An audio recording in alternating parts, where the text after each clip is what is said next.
It's all part of an economic strategy to make sure for dollar, we're not just trying to spread it everywhere. We're investing and doubling down our resources in a community so people can go to work, people can raise a family, and we can turn a neighborhood around. The $30 million Choice Neighborhood Grant comes courtesy of the U.S. Department of Housing and Urban Development. HUD Secretary Sean Donovan revealed that Chicago is among just 5 cities in the country to be offered such a grant. Donovan explains why the Woodlawn community was singled out. This is a long-standing, deeply rooted partnership in this community, and that's what we saw, and that's why this was only one of 5 communities around the country that was successful. But making a difference is precisely what the Woodlawn Community Development Corporation, or WCDC, has been doing over the past 45 years.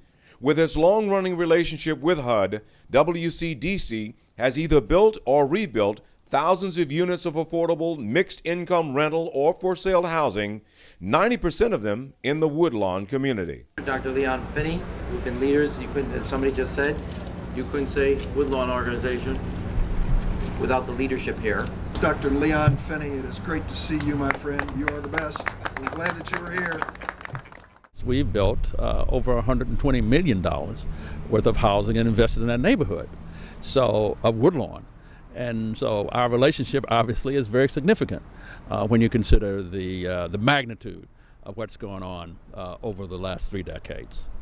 And just as officials were cutting the ribbon to dedicate the redeveloped Grove Parc low-income apartments, the Woodlawn Community Development Corporation and its general contractors and dedicated work crews were nearing the halfway point in the construction of Park Shore East, just 8 blocks away.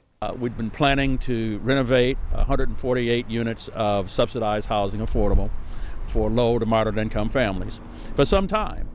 And just fortuitously, we were able to get approval from HUD to rehabilitate the 148 units, and it's for families and low-income families. It's going on right now, right there in Woodlawn, and that's about 12.6, almost $13 million. In addition to the Park Shore East project, WCDC has 2 other HUD-assisted mixed-income housing developments in the pipeline. We think that they have a good chance of rolling out. One could be another $7 to $8 million development that we're working with a local developer that we're assisting them, and it'll be a HUD-assisted development. Dr. Finney points out that the Woodlawn Community Development Corporation has been working with federal housing officials from HUD since 1974.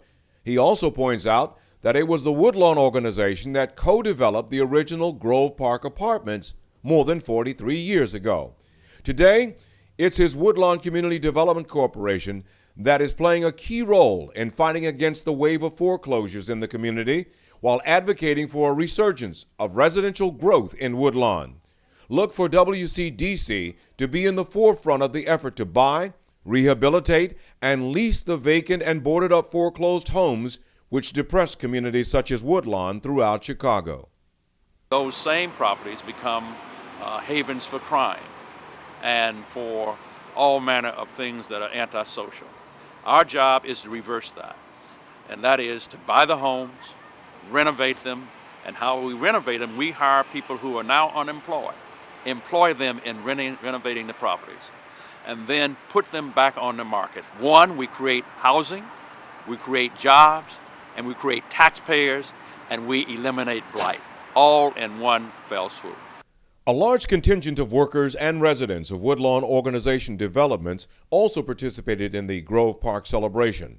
One, to show their appreciation for HUD's support of a project that will keep low-income residents in their own community, and 2, to remind officials, even the President of the United States, of just how much is still left to be done in this community.